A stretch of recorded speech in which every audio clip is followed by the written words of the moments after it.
Good morning to all our guests, and let me greet our Director General, Mr. Mweli.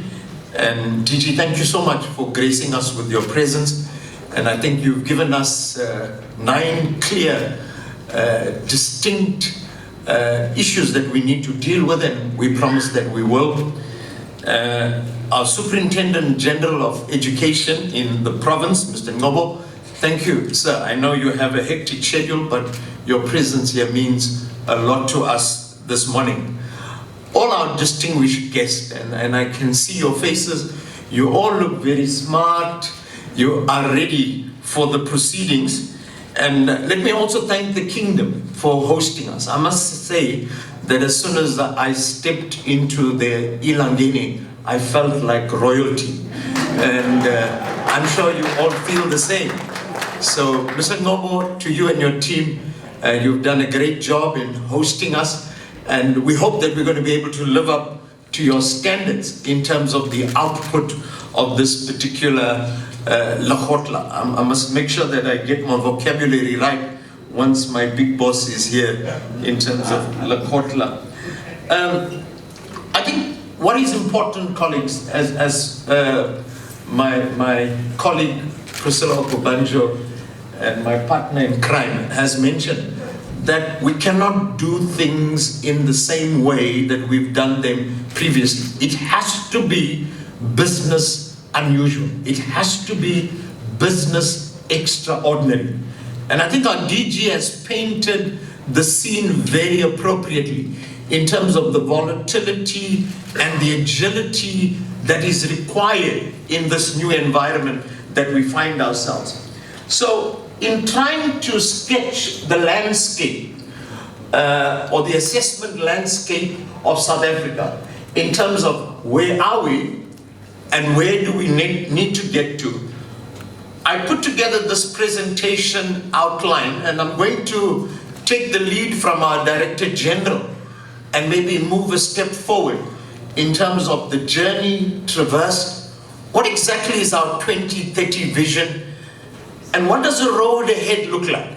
So please, forget about whatever else is in front of you now, whether it be your laptop or whether you're having a chat with your wife or the other part, ignore that for the moment and let's just focus on the business at hand. You know, I always say, you're never going to have an opportunity like this, where we have the entire country with renowned professors, academics, to tackle the serious challenges that confront us as a country. And I think what Priscilla mentioned at the beginning, we have to leave this pilgrimage of ours changed in terms of our thinking, because it's only when our thinking changes will our action change. And therefore, today, what we want to do over the next 2 days is capture your minds, capture your thinking. And once we've captured your mind, by the way, this is a positive capture. It's a capture that will lead to positive action and positive improvement. So what exactly is the purpose of my presentation? I'm going to very quickly present an objective account of the South African assessment and assessment landscape. Where are we now? How do we get to our 2030 vision? But before we start with that, it's always important as the champions, the leaders, the center of the core in terms of examination and assessment in this country, to understand what is the purpose of assessment. If we do not understand the purpose of assessment, we're never going to execute the business and the mandate that we've been entrusted to. And what I'm going to say is possibly you know, but it's good to have this repetition. There's value in repetition. Assessment refers to the gathering of evidence, and that's what our business must be about, to make a judgment, and not just a judgment, or describe the status of learning of an individual or group with reference to a learning objective. And we need to ask ourselves, are we carrying out this mandate of gathering evidence? Are we making judgments? Are we describing the status of learning in this country, in our classrooms, in the environments we find ourselves, and are we clear about what the goal is in terms of where do we want to get to? Having said that, and many of you will agree with me, that we have a big assessment challenge. And it says that in examination-dominated system, which is not unique to South Africa, let me just warn you about. Examination-dominated system is an international phenomenon. And world over, systems are trying to move away from the domination of exam. But the downside of examination-dominated systems is that we get learners to respond to a test or an examination, and the assessment fails to confirm that learners can think creatively and critically. And remember, that's our business of education. Our business of education is to get learners to think critically and creatively. Rote learning is necessary, but rote learning is a first step to getting learners to think creatively and critically. So we are part of a massive public examination system. And how do we make sure that despite the negativity associated with public exam, we still get learners to think creatively and critically? Now, moving on to the next slide, which I think to some extent describes the South African assessment landscape, but maybe not fully. Firstly, on the left you have the grade and the phases, and on the top right is grade 12 matric exam. And that little tail is significant because grade 12 exam is that small little tail that wags the dog. And we need to make sure that that tail is either cut or that tail wags the dog in the right direction. And that is very important. What we are working on currently in the system, which is very important, is the GEC. And we're hoping that there's not going to be this wait in the entire country, waiting with bated breath for grade 12 exam results, but that our grade 9s will be able to indicate as to how the system is performing through the GEC. Our systemic evaluation is going to give us some indication of how the system is performing in grades 3, 6, and 9. And obviously, we also have what we now refer to as ALNA, Early Learning National Assessment, which is going to tell us whether our learners are ready for grade 1. So that's the assessment landscape that we are currently immersed in, which we are moving towards, and which we need to actualize in the shortest time possible. So what is the journey that we've traversed thus far? It was interesting to hear DG talking about the first examination administered in 1858. And Prof, this exam incidentally was administered to 25 learners by the University of the Cape of Good Hope in 1858. So, as much as we may not be proud of parts of our history, but I think our history is always important because we learn from history. Now, just to give you some key points of our history, we are part of a 16-decade-old system, 164 years of public examination in this country. The first 136 years of public examination in this country was characterized by multi-standards, fragmentation, and a racialized approach to exams. It's possibly a history that not many of us are proud of. It was spread across 19 ex-departments or 19 subsystems based on racial lines. Few changes, in fact, happened to examinations between 1858 and 1994. And with the dawn of the democratic dispensation, as our DG mentioned, we had the first national examination in 1996, which was still provincially based. And to think about it, from 1996 to 2023, we've made significant stride over these last few years. But what were the success factors? And this is important. And there's an interesting report that was produced by the NECT on examinations in this country. And please get hold of that report and read it.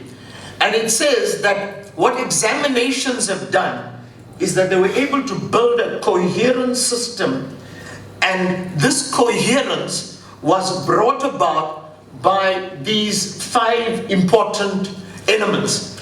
And I think this is something exam does very well. You work collaboratively based on a national standard, and your collaboration is able to take you to a desired goal. And the success factors is based on a standardized curriculum framework. And the point that I want to emphasize today, colleagues, we cannot talk about national examinations outside standardized curriculum. We draw from curriculum in terms of what happens in examinations. Highly regulated environment. I think exams pride themselves by the legislative framework that drives and controls the work that we do. Standard setting. Priscilla, together with the team, talks about standard operating procedures for every segment of the examination cycle. And that regulates what happens at national, at provincial level, at district level, and circuit and school. Standardized arrangement and administrative, or standardized management and administrative arrangement.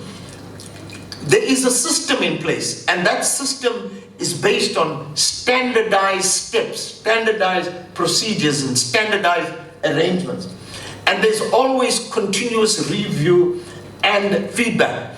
And this is what this Lekgotla is all about. It's about that kind of feedback. Now, I spoke about what is assessment, but we also need to remind ourselves of what is the assessment process. And again, the assessment process is possibly well known to all of you. And pardon me that this may be a little small for you to catch it from where you are right at the back, but it's nothing new. But the reason I'm foregrounding the assessment cycle is because these 5 components determine our everyday business and what we do in terms of examination. And maybe I should have upfront indicated, there is a misnomer. We talk about examination/assessment. Now, we only use that terminology because of the kind of predominance of the distinction between exams and assessment. In fact, assessment is the umbrella term, and examination is one type or one form of assessment. But we need to move away, and I think Dr. Mthembu mentioned this, we need to move away from this preponderance or this fixation with examinations. And we need to look at more holistically assessment and what assessment means. So if we're looking at the 5 critical steps, the first step is setting the standard. And again, you find that the word standard is going to rear its head continuously in the presentation. And the standard for assessment, for examination, is the curriculum. Then comes developing the assessment task, developing the test, or developing the question paper. And that's what exams, assessments are all about. It's setting an instrument that will be able to evaluate and assess what learners know, what they can do, and what they can demonstrate. Then comes the administration of the task, the test, or the question paper. And most of us on a daily basis are involved with this administration of exam. Then comes the assessment of the evidence, which is really what in common term is referred to as marking. And then finally reporting and feedback. So these are the 5 key elements that constitute the process of assessment. Now, having sketched that, what then is our 2030 vision? Now, the 2030 vision is not new. We've been talking about this in our previous Lekgotlas, and we always have to keep that in mind. And our 2030 vision talks about an integrated assessment system, not an examination system, but an integrated assessment system that balances the summative and formative approaches and accurately reflects where learners are in their education endeavor. So it's got to do with two things. It's about integrating summative as well as formative approaches. And our system, to a large degree, has moved in the direction of summative assessment at the expense of formative assessment. And formative assessment is about learning. And there are interesting changes that are taking place in the environment. And it's just a pity that I have 18 more months to go, and I hope I could be around a little bit longer. And by the way, DG, you mentioned getting was it the president or the minister? He said the minister, eh? The minister to next year's Lekgotla. I think it's going to be very appropriate, because next year's Lekgotla is going to be my last Lekgotla, and I think we need the minister to be present here. Thank you very much. Okay, now that's just by the way, don't record it, please. Okay, now in terms of the standard, which is the curriculum, what is it that we plan for the curriculum so that assessment can toe the line or can be aligned to that curriculum? Now, this is what we envisage for the curriculum, hopefully by 2030 or possibly a little earlier. And much of what we have there as the target or the desired end product is reduction of curriculum content to core knowledge areas. And I'm going to, in my presentation, talk about what we've achieved, although I have them in separate slides. Skills and competencies infused into the curriculum, which our DG already spoke about. Currently, our curriculum is very knowledge-laden, and we need to bring in skills and values and character development. The three streams model has to be fully implemented by 2030. New subjects which are in keeping with the changes that are taking place in our environment. Content areas need to be modernized where necessary. Infusion of cross-cutting themes, and finally, assessment must be aligned to these changes. Now, if that was a target, what have we already done? And I'm not going to spend too much time with that. You have these slides, and you can use them for your bedside reading this evening and in the nights to follow. But what is important is what is still to be done in terms of the curriculum. We need to finalize the competency framework. Work has started, but finalization, like DG has mentioned, must move with greater speed. Once we've got this competency framework, we must make sure that there's advocacy, so that there's buy-in by all teachers in the system, so that competencies and skills become the driving issue in terms of teaching and learning. Infusion of these skills and competencies, not only in the curriculum statement, it must finally find traction in our classrooms. And assessment, how do we change our current examination? How do we change our assessment practices so that skills are foregrounded? And obviously, school-based assessment has to enjoy a higher weighting and a greater role in the scheme of events in terms of examination. So that's the first in the examination cycle. The next in the examination process is this, I'm calling it assessment task, or the test, or the question paper, depending on what form of assessment we are talking about. And our target for 2030 is that there must be an improved alignment between curriculum and the question paper, the assessment task, or the test. There must be a reduced predictability of our question papers. I sometimes get a sense that our learners are doing as well as they're doing simply because our teachers have got to know how to play the examination game. They know what would appear in an exam, and therefore they drill learners to an exam, and learners are able to perform well.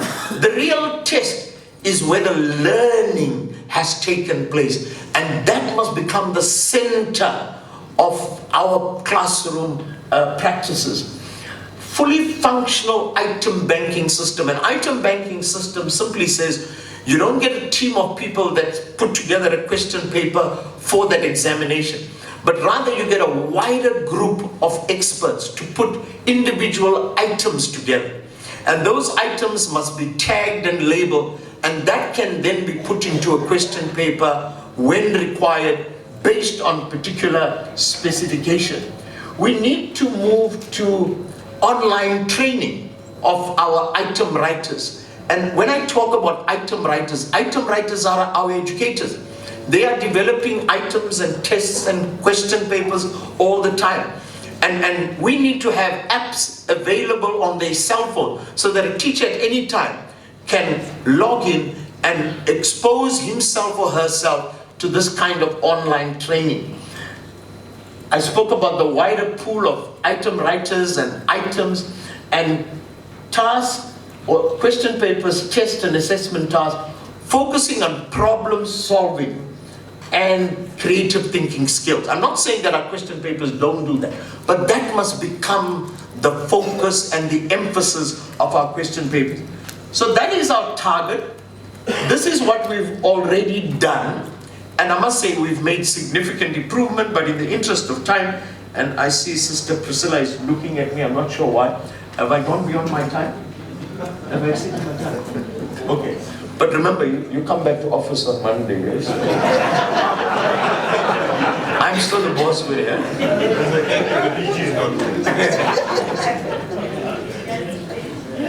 Did you say the DG is not here? Did he leave?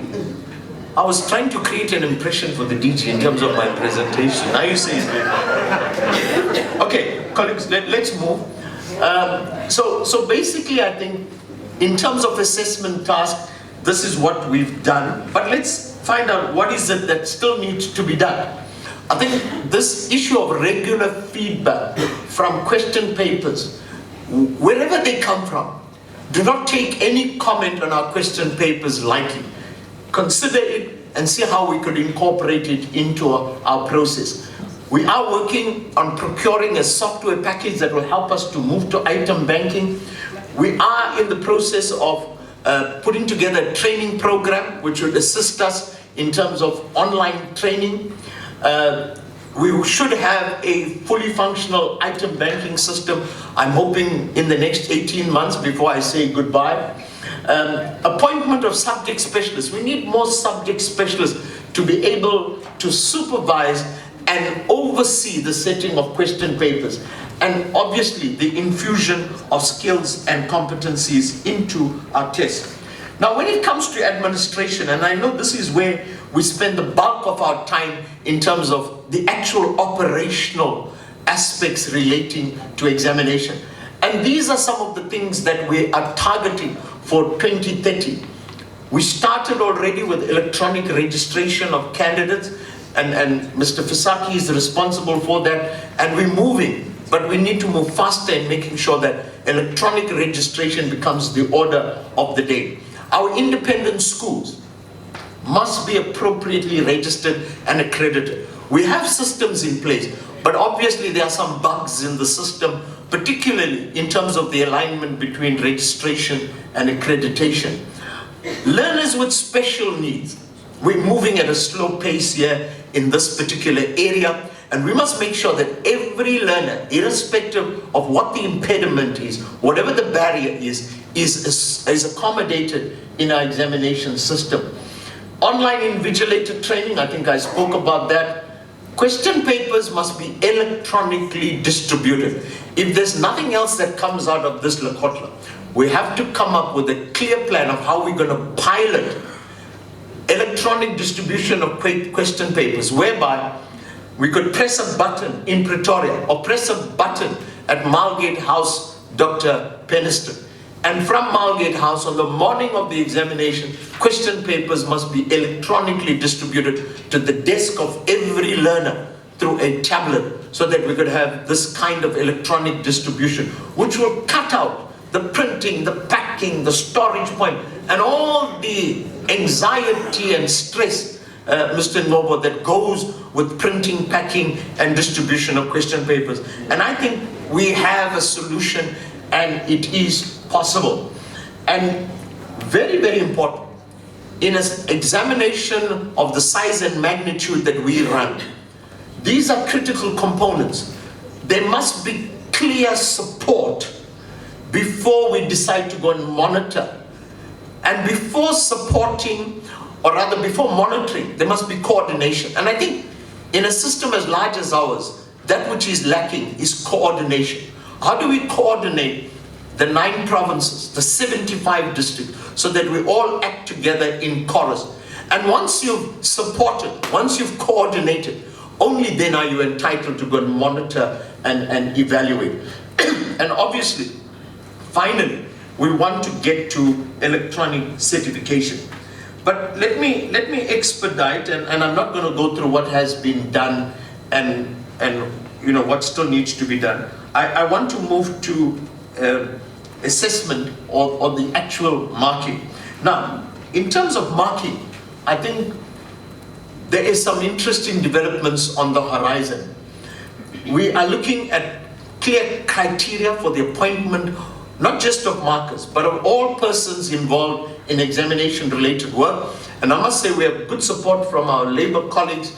And finally, I think we're getting to a point where we are going to be able to assess our markers before they are appointed. But obviously, this has to be based on agreed protocols and providing them with the support they need before we can assess them. But that's something that we're currently dealing with at the level of the ELRC.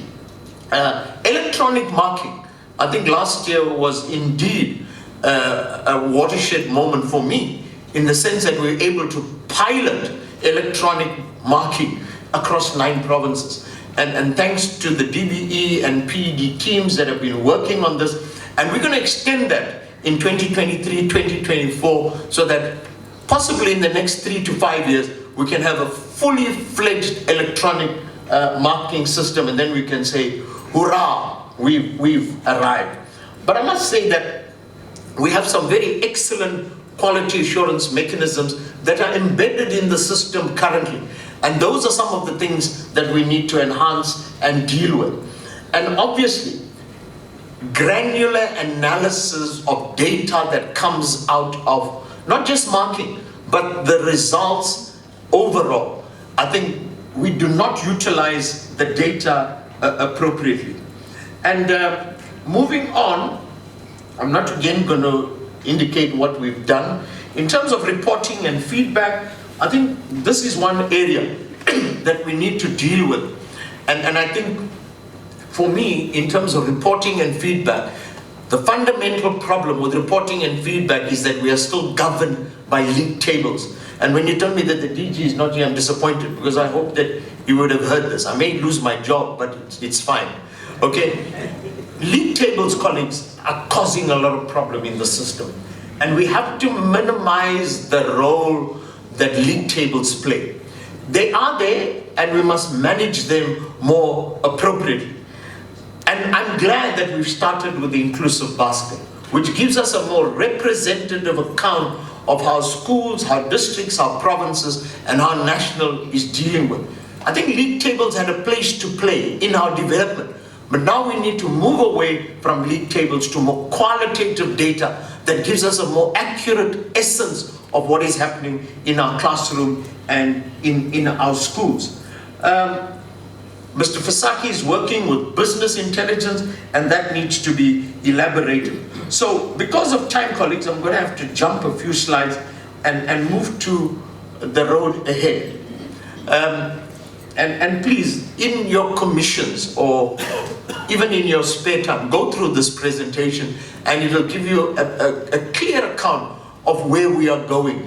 And for each of us that are involved in exam, this must become something that you imbibe and you master and you get to understand it so that you can implement it in your own environment.